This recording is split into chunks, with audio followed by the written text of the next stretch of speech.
Hey VC, what's up? It's me, yours truly. I am back to post a quick video here, back to do a What's Been Spinning video. This is where I just kind of go through and share with you all the albums that I've been spinning since the last What's Been Spinning video, which usually ends up covering like 2-3 weeks, something like that. But yeah, as always, like I mentioned at the beginning, these are all the albums that I sat down and listened to from front to back, not where I just kind of, skip through and listen to a few songs here or there, or streamed a couple things on Apple Music or something like that. So yeah, let's just kind of jump right into it. I did try to film this once a few minutes ago, and I think the time went way too long because I was rambling too much. So I'm gonna try to doing this a second time just to kind of shorten it and not make it like a, gigantic long video.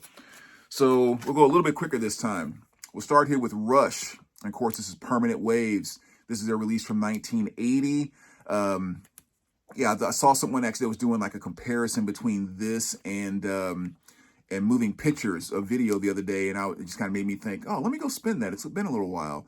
Of course, it has like the hit Spirit of the Radio, which is one of my absolute favorite songs by them on this album, but great spin and great revisit there. A little Graham Central Station. This is Ain't No Doubt About It. They're released from 1975.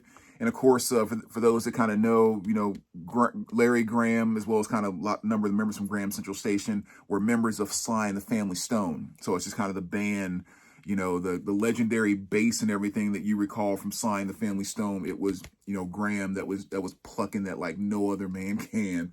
But this is his release from 1975. Just great kind of classic funk soul, definitely more on the funk side, especially with songs like Water. Like you listen to that and you really hear what makes Graham's thumb so magical.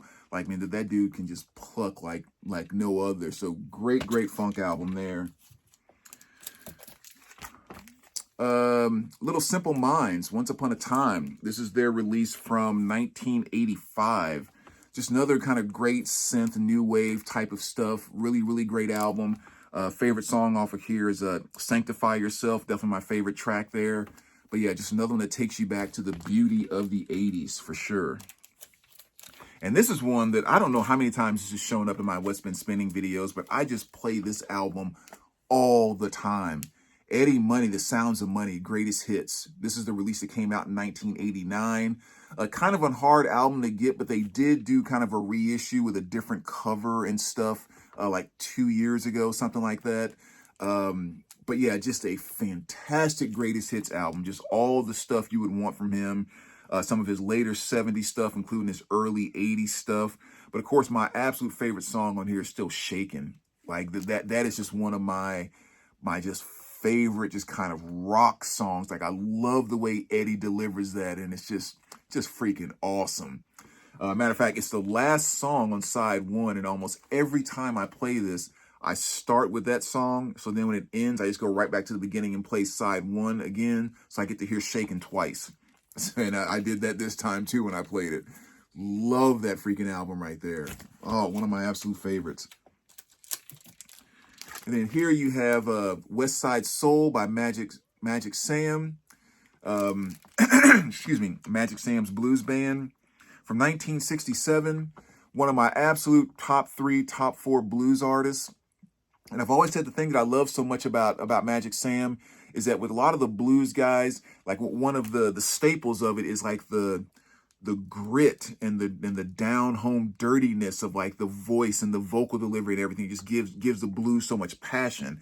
And Sam was like one of the few blues artists that actually kind of came from a background of the church, which, back in those days, usually when someone left the church, they typically went more of a soul R&B type of thing, like your Sam Cookes and stuff like that, because their voice just really lent, to that.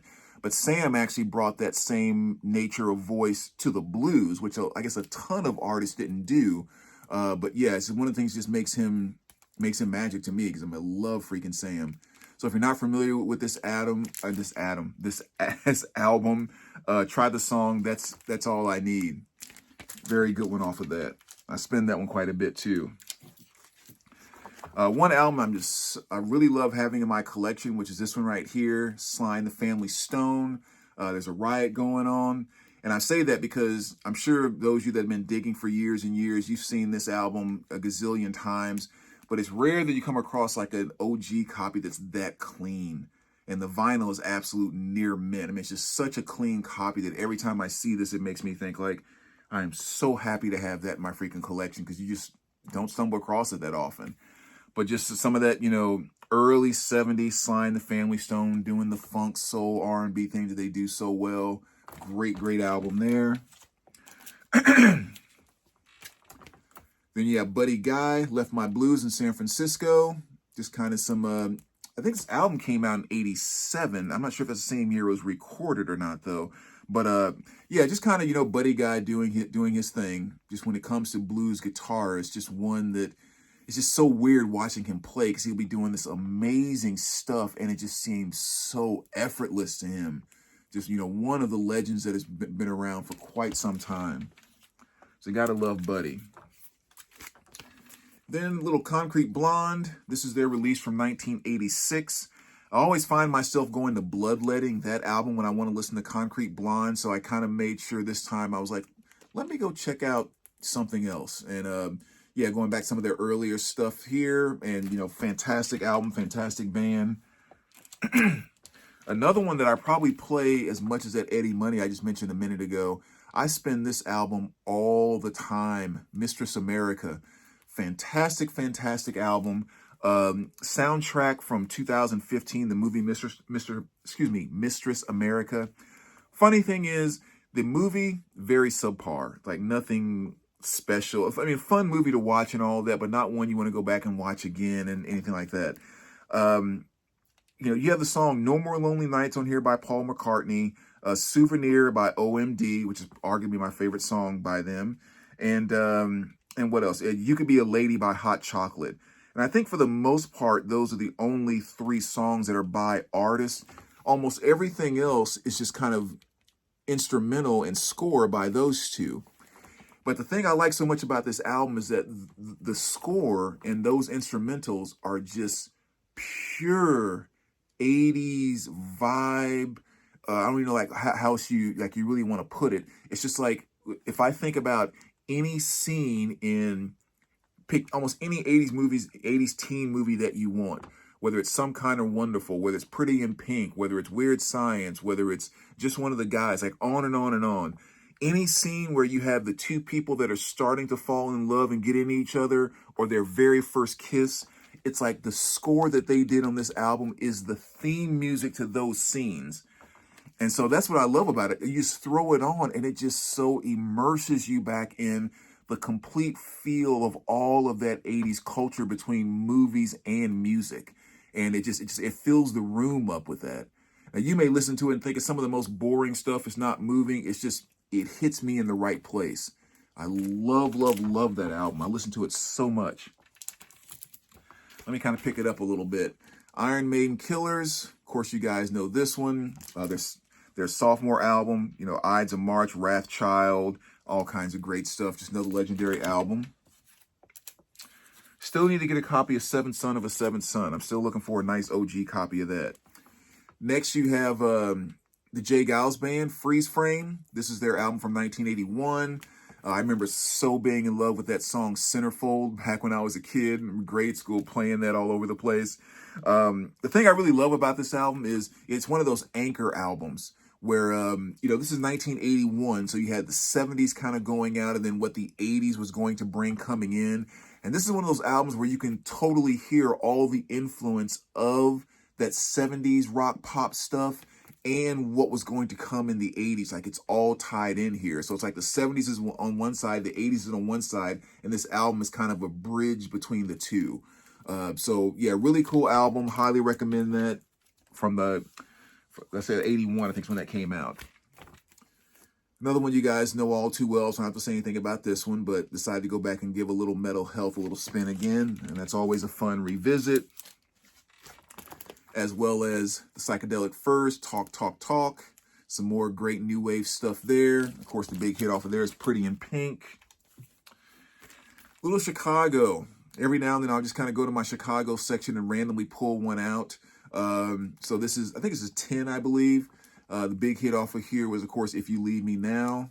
That was the big hit there. And another one in my hip-hop section I hadn't pulled out in a little while, and this is The Far Side. This is their release from 1995.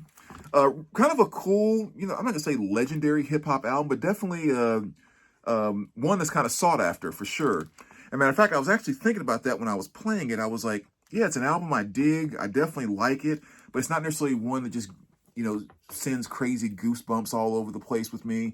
And so OG pressings are not that easy to find. So if, if there are some big hip hop fans out there that, really would kill to have an OG of this, I would definitely be open to, kind of trading or something like that as well, because if I got a reissue, I'd be okay with that. But I said, someone who's really kind of into it, I can see how they could appreciate an OG copy maybe a little more than I do.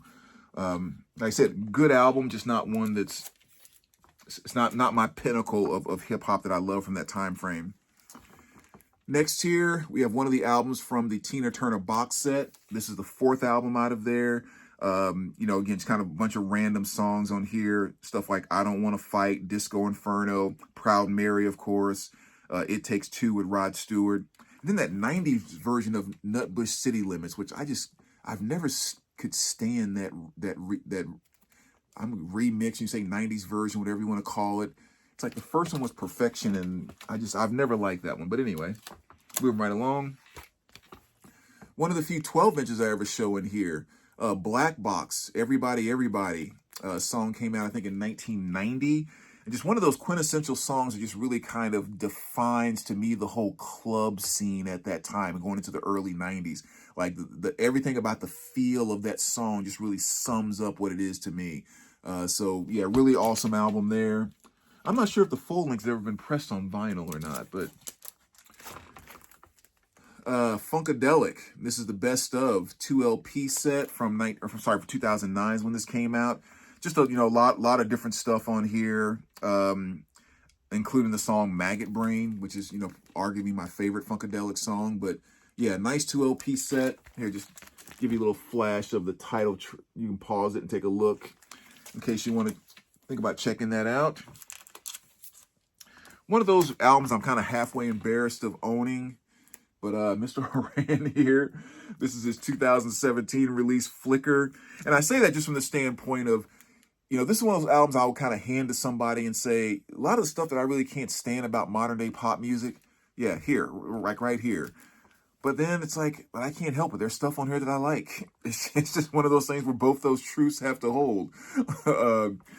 Especially the song This Town. I mean, I really do love that song. A great melody to it. I love the way he delivers it.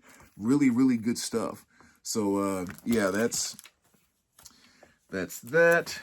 And then just a classic piece. Arguably my favorite album by this band, which, of course, is Fleetwood Mac, Tango in the Night. I just think sonically, this album is freaking awesome. And then, of course, the song Seven Wonders, which I put in my top 5 Fleetwood Mac songs.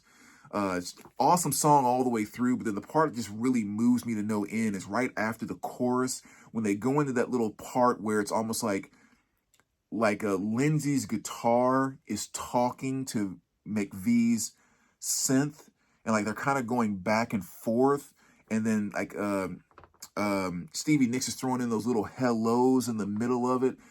Man, that sends goosebumps to me to the point where like it literally hurts. Like it's too much. It's too intense. So yeah, I mean, obviously that's going to put this album way up there. That would kind of draws that kind of emotions out of me. But I absolutely love that one. Belle and Sebastian, Boy with the Arab Strap. Again, another one that I totally love. Never heard of them. Never had listened to anything by them until I saw the movie High Fidelity. And I saw it much later, I think, than most people. And, the song Seymour Stein was playing when Barry came in, was giving him all kind of heck at the record shop. And based off of that song, I looked up the album. And, I mean, yeah, sleep the clock around, ease your feet in the sea. I mean, there is just so many just kind of great indie songs on this album. Really, really fantastic album. Great listen. Shuggie Otis, Freedom Height from 1971. Big hit off of this was probably Strawberry Love Letter 23. I know the Brothers Johnson did a cover of that. It might have been a little bit more popular than his version, but yeah, great stuff right there. Don't let that cover fool you. One of the ultimate thrash bands from back in the day, right? Back in the day, heck, they're still putting out great music today. Testament, Practice What You Preach. This is their release from 1989. Another fantastic one there. For those that don't know, I think they're about to do the reissue of that in a few weeks here. Devo, another classic. Are We Men? Are We Not Men? Are We Devo? 1978. Very strange album, but definitely kind of, I mean, it's Devo, but, you know, always fun to go back and revisit with them.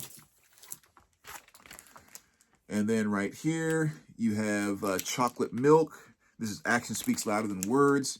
Just kind of a cool funk album. You know, I stumbled across this a number of years ago. And I was actually playing it in the shop the other day, and a couple of guys heard it, and they liked it so much that we looked it up, and there was some current reissues, and they ended up buying it. So that's always cool. That's one of the fun things I love about being around music stores and other musical people is I think that's just the awesome piece right there is someone shows you something. The next thing you know, you see 2 or 3 people grabbing because they think it's awesome. And then someone shows something. Next thing you know, it's in your collection because you think it's awesome. There's just something about that almost like permanent influence you're having with someone musically. It's just a beautiful thing. But yeah, awesome funk album from 1975. So check that out if you're not familiar. Little Flesh for Lulu, and this is Long Live the New Flesh. This is their release from 1987. More just kind of cool new wave rockish stuff from the 80s. And of course, the big hit off of here was I Go Crazy, which was the kind of somewhat of the theme song from the movie Some Kind of Wonderful. Awesome stuff. A little early Bruce, Darkness on the Edge of Town. I don't go to early Bruce as much. Just, you know, for whatever reason, it's just kind of, you know, I like it. And when I like going back to it, I appreciate it and all of that. But I'm just not drawn to going back and listening to his early stuff as much. You know, it's just kind of one of those things. Like my inner desire for Bruce kind of starts like right around Nebraska and then getting into Born in the USA and Tunnel of Love. And of course, like one of his most recent albums, which is Western Stars. This is my favorite Bruce album, but, you know, whole different video there. Borrowed Time, little Diamond Head right there. Another classic, you know, kind of old school metal. Some of the guys that paved the way for the, you know, the Metallicas and everyone that kind of came about. This is their release from 1982. And of course, the big hit off of here is Am I Evil, which of course Metallica did an awesome, amazing cover of. But yeah, so that's Diamond Head. Little Duran Duran. And yeah, this is their release from 2023. So this is their most recent release, I believe. You know, a band that's still been putting out a lot of music. I mean, I think unless you really are, you know, follow them or into them, maybe like you don't realize there's been tons of albums that have come out since Rio kind of thing. But they've been putting out a lot of stuff, and I've been trying to get my hands on most of it now. But yeah, so this is their release from 2023, and it still has that same Duran Duran sound, you know. And one thing they did on here, which was kind of interesting, I thought, was they did a cover of Rick James' Super Freak, and they named it Super Lonely Freak, but it's Super Freak. And then they also did a cover of Psycho Killer by the Talking Heads. So a couple things just kind of popped up at the end that I just wasn't quite expecting, but yeah, I mean, Duran Duran is still doing their thing. And last but not least, a little YouTuWar. Nice Japanese pressing there with some VCOT from my buddy Travis. But yeah, again, another classic album you guys know very, very well. Just kind of nice to have a Japanese pressing of that. But there you go, VC. That's all the stuff's been spinning over the last couple weeks. So as always, let me guys know what you think. Appreciate you stopping by, and we will talk to you soon. All right, take care, guys.